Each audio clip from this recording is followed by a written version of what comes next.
Friends, स्वागत है आप सभी का आपके अपने YouTube channel Rajasthan education hub में। और हम बात कर रहे थे फर्स्ट ग्रेड एग्जाम की रणनीति के बारे में। और चूंकि मैं खुद ज्योग्राफी की स्टूडेंट्स हूं तो ज्योग्राफी से मेरा थोड़ा सा कनेक्शन ज़्यादा रहेगा, लेकिन ये वीडियो जो है सभी सब्जेक्ट के लिए समान रूप से उपयोगी रहेगी। तो हमारा जो मोस्ट इम्पोर्टेंट टॉपिक था वो ये था कि फर्स्ट और सेकंड दोनों पेपर को एक साथ कैसे मैनेज करें, क्योंकि स्टूडेंट्स की सबसे बड़ी समस्या यही आ रही है कि दोनों को बैलेंस नहीं कर पा रहे हैं। कि यदि फर्स्ट पेपर की तैयारी करते हैं तो सब्जेक्ट छूट जाता है, और सब्जेक्ट की तैयारी कर रहे हैं तो फर्स्ट पेपर छूट रहा है। लेकिन हमने क्या करना है कि इस तरह से जो तैयारी है वो नहीं करनी है। मैंने पहले भी बोला था कि फर्स्ट पेपर को बिल्कुल साथ लेके चलना है, साथ में ही प्रिपरेशन करनी होगी। और फर्स्ट पेपर में 3 चीज़ें मैंने बताई थी, मैनेजमेंट, हिस्ट्री और करंट जीके, इनको आपने साथ-साथ में ही करना है। तो अब स्टूडेंट्स बोल रहे हैं कि सब्जेक्ट के साथ में कैसे मैनेज हो?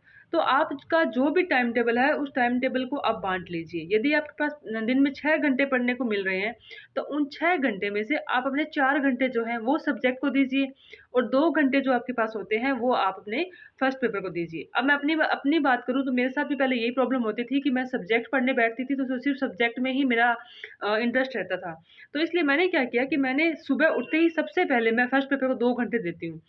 कि मुझे उठते ही 2 घंटे सबसे पहले जो है उठने के बाद में मैं अपने फर्स्ट पेपर को ही देती हूँ, ताकि उसके बाद में मेरा अपने आप ही एडजस्ट हो जाता है। कि वरना अगर आप सुबह उठते ही दिन की शुरुआत से यदि आप सब्जेक्ट पढ़ना शुरू कर दोगे तो आप फिर फर्स्ट पेपर को टाइम दे ही नहीं पाओगे, क्योंकि फिर उसी में ही आप सारा दिन लगे रहते हो। इसलिए आपको सबसे पहले मेरे अकॉर्डिंग तो मैं यही कहूँगी कि सबसे पहले आप जो मॉर्निंग के जो 2 आवर्स की जो स्टडी करते हो, 6 टू 8 या 4 टू 6 ओ क्लॉक, तो वो वाली जो स्टडी है आप उसमें आप सबसे पहले फर्स्ट पेपर को दो।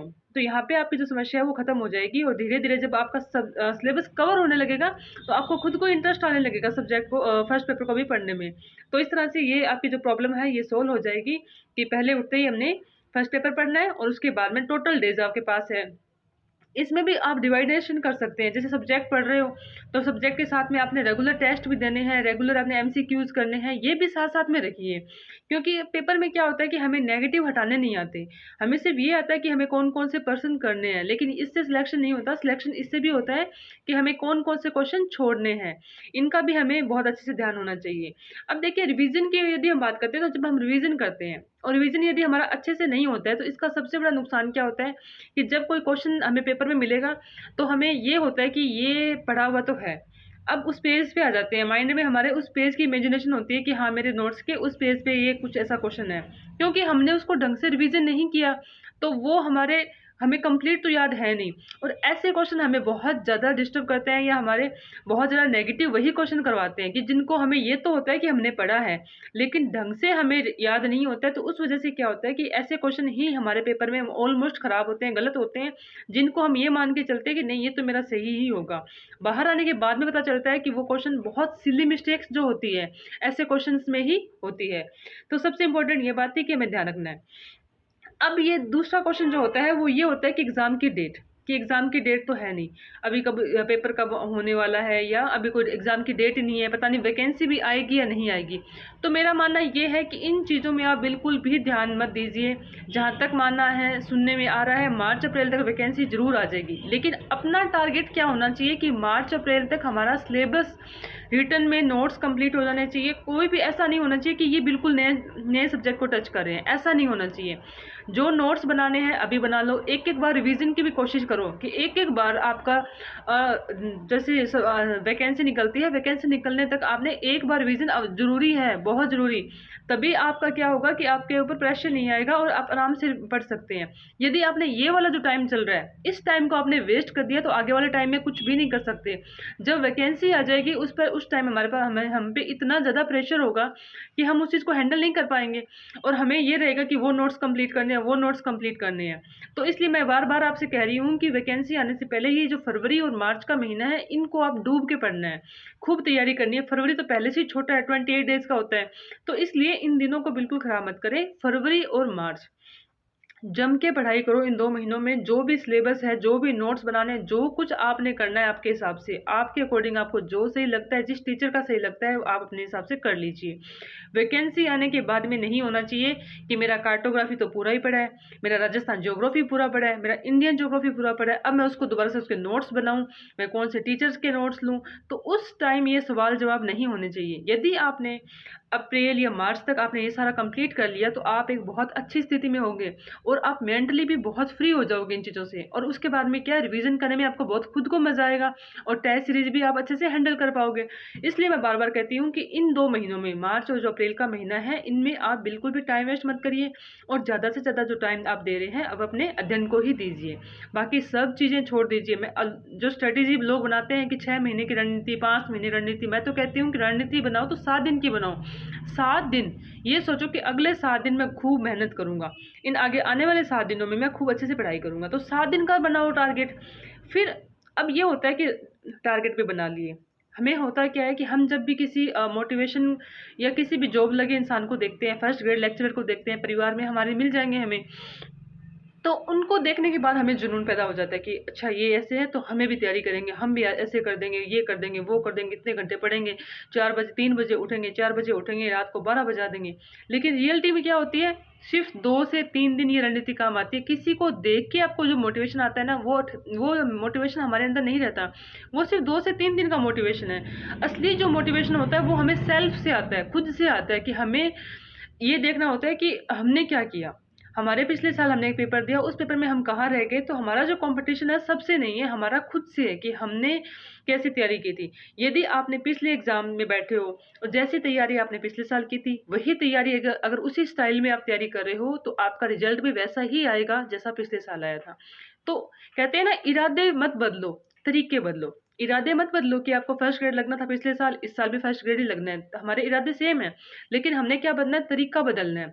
अपनी गलतियाँ पहचानो कि पिछले साल मैंने क्या गलतियाँ करी थी, क्या मुझसे मिस्टेक हुई थी, कैसे कहते हैं कि 5-6 क्वेश्चन तो मेरे और अच्छे हो सकते थे, मेरे वो क्वेश्चन गलत हो गए। क्यों हो गए वो गलत? क्योंकि रिवीज़न की कमी थी, हमारी खुद की कमी थी, किसी की कमी नहीं थी वो, सिर्फ़ हमारी कमी थी। आज यदि हम कहते हैं हमारा सिलेक्शन नहीं होता, तो हालातों को मत दोष दो। वो सबसे बड़ी गलती या जो कमियाँ होती हैं, वो इंसान की समय की होती है। अगर इंसान खुद चाहे तो वो कुछ भी कर सकता है। कितने एग्ज़ाम्पल्स लोगे इन चीज़ों के, कितने एग्ज़ाम्पल्स हम हमारे आस-पास में देखते हैं। ऐसे-ऐसे लोगों को देखा है जिनका सिलेक्शन हुआ है, जिनकी कोई परिस्थिति नहीं होती, जिनके पास कुछ नहीं होता, फिर भी सिलेक्शन तो हो रहे हैं ना। सिर्फ़ इरादे मज़बूत होते हैं उन लोगों के। अगर आप लोगों ने भी ठान लिया कि हमें फर्स्ट ग्रेड लगना है, तो फिर सर्दी, गर्मी, दिन-रात कोई मायने नहीं रखता। तो मेरा मानना यही है कि इस तरह से आप दिन-रात एक करके स्टडी कीजिए, ना कोई डेट की वेट करिए कि एग्ज़ाम की कोई डेट निकलेगी, कुछ मत सोचिए। सिर्फ़ अपना देखिए, आपको जैसा अच्छा लगता है वैसे पढ़िए, अपने हिसाब से पढ़िए, लेकिन पढ़िए, कैसे भी करके पढ़िए। कम से कम 8 से 10 घंटे आपका स्टडी होना चाहिए, मैनेजमेंट होना चाहिए, एक डिसिप्लिन होना चाहिए, आप में उठने का डर होना चाहिए। ऐसे नहीं कि अलार्म बज रहा है और आप बंद करके वापस सो रहे हो, नहीं। अलार्म बजने से 5 मिनट पहले खुद की आँख खुल जाएगी आपकी। जिस दिन आपको खुद से होगा ना कि मुझे पढ़ना है, तो उस दिन आपकी खुद से होने लगेगा। अब कह रहे हैं कि जैसे मान लें टेस्ट ले रहे हैं, शेड्यूल बनाया 7 दिन का, अब टेस्ट छूट रहे हैं हमारे। अब 3 तारीख का जैसे टेस्ट हुआ, 3 तारीख का तैयारी हुई नहीं, उसमें 3 टॉपिक थे, हमने 2 ही किए, 1 टॉपिक बच गया। अब वो कंप्लीट हो नहीं रहा, टेस्ट आज का आज और अगले दिन फिर टेस्ट है। तो ऐसे में क्या करना है कि अगर आपका कोई टॉपिक छूट रहा है ना, तो उसको अलग से लिखना शुरू कर दो कि भई हमारा ये वाला टॉपिक छूट रहा है, और उस टॉपिक का जब भी आपको टाइम मिले, अपनी ईमानदारी से उस टॉपिक को क्लियर कीजिए। टॉपिक चाहे छोटा है या बड़ा, लेकिन नंबर आपको पूरे के पूरे दिलवाएगा वो। इसलिए कोई भी टॉपिक छोड़ना नहीं है और अच्छे से आपने तैयारी जो है करनी है। अब देखिए, हिस्ट्री मैनेजमेंट का तो बहुत बड़ा रोल है, बहुत ही बड़ा रोल है। मैं बार-बार कहती हूँ, history management, current GK. Current GK के लिए न्यूज़पेपर पढ़ने की आदत डाल लीजिए, या मंथली क्रोनोलॉजी बिल्कुल पतली सी आती है। अभी तो आपके सब समझ में आ जाएगी। जब पेपर पास में आएगा, इतनी सारी बुक्स आप इकट्ठी कर लोगे, तब आपको कुछ भी समझ नहीं आएगा। अभी तो बहुत आसान लगती है मंथली क्रोनोलॉजी, बस 1-2 बार अपनी आँखों में से निकाल लो कि ठीक है, ये चीज़ें हुई है, और उनको हाइलाइट कर लो। जब पेपर पास में आएँगे, उनको बार-बार रिवीज़न करोगे तो बहुत आसानी से याद हो जाएगी। अभी बहुत अच्छा टाइम है पढ़ने के लिए, और इस टाइम को यदि आप लोगों ने बर्बाद कर दिया, तो आगे कुछ भी नहीं हो सकता। फर्स्ट ग्रेड को छोटा सा एग्ज़ाम नहीं है, लाखों के अभ्यर्थी इस पेपर में बैठेंगे और सही अच्छी स्थिति में वही होंगे जो वैकेंसी निकलते वक्त, वैकेंसी जब निकलेगी जिनका 2 बार सिलेबस कंप्लीट हो जाएगा वही एक अच्छी स्थिति में होंगे। और यदि आप भी चाहते हैं कि ऐसी स्थिति में रहें तो अभी से सेल्फ मोटिवेट बनिए, अपने कामों को जल्दी निपटाइए। जैसे आप जैसे स्कूल जाते हो, कोई टीचर है, कोई हाउसवाइफ है, अपने किसी को दोष देना छोड़ दीजिए। मैं तो कहती हूँ किस्मत को दोष देना, अपने रिश्तेदारों को, परिवार वालों को, किसी को दोष मत दो। जो आपके पास है आप खुद में ही बहुत बेहतर हो, बेहतर से बेहतरीन आपने बनना है। तो पॉजिटिव रहिए और पॉजिटिविटी के साथ तैयारी कीजिए। और एक चीज़ और कि बुक्स कौन सी खरीदें, ये लें वो लें, इतनी सारी बुकें मत इकट्ठी करिए। अब मैनेजमेंट की यदि मैं बात करूं तो मैनेजमेंट की मार्केट में इतनी सारी बुक्स हैं, कलाम एकेडमी की मिल जाएगी, उत्कर्ष की मिल जाएगी, नेवरी सर की मिल जाएगी, और भी बहुत सारे टीचर हैं। मैं ये नहीं कहती कि इस टीचर की अच्छी है उसकी बुरी है, सभी बुक्स अच्छी है, कंटेंट सबका अच्छा है, किसी का कोई टीचर की बुक बुरी नहीं होती है, सब अच्छी होती है। लेकिन पढ़नी तो एक ही है ना हमने तो उस एक बुक को बार बार पढ़िए। आप ऐसा क्यों करते हैं कि हम बहुत सारी बुक्स इकट्ठी कर लेते हैं हमारे टेबल पे, कि हमें दूसरों को थोड़ी दिखाना है कि हमारे पास इतनी सारी किताबें हैं। किताबें कम रखिए लेकिन अच्छी किताबें रखिए। एक किताब को 10 बार पढ़िए लेकिन 10 किताबें इकट्ठी मत करिए। क्वेश्चन तो 15 ही आने हैं हमारे मैनेजमेंट के, चाहे वो आप कलाम अकेडमी से पढ़ लो, चाहे किसी और टीचर से पढ़ लो। तो कोई भी ले आइए, सारी किताबें अच्छी होती है, किताबें कोई बुरी होती ही नहीं है, कोई नोट्स बुरे नहीं होते, लेकिन बुरे हम उनको कैसे पढ़ते हैं इम्पोर्टेंट ये होता है। तो आप कोई भी किताबें ले आइए, इकट्ठी मत करिए। इतिहास, मैनेजमेंट फर्स्ट पेपर में सबको इम्पोर्टेंस देनी है। और मैथ रीजनिंग के लिए मैंने पहले भी बोला था कि मैथ रीजनिंग है वो भी साथ साथ में करते रहिए। तो कहते हैं ना कि ना रुकना है ना हमने भागना है, बस निरंतर चलना है। जिसने निरंतरता से पढ़ाई करी, सच्चे दिल से अगर तैयारी की ना, तो कोई नहीं रोक सकता कि फर्स्ट ग्रेड की जो सीट है ये आपकी कोई आपसे नहीं छीन सकता। तो इसी तरह से तैयारी करते रहिए। मिलते हैं नेक्स्ट वीडियो में। और प्लीज़ अगर मेरा वीडियो पसंद आए तो लाइक, शेयर और कमेंट जरूर कीजिएगा। Thank you. जय हिंद, जय भारत।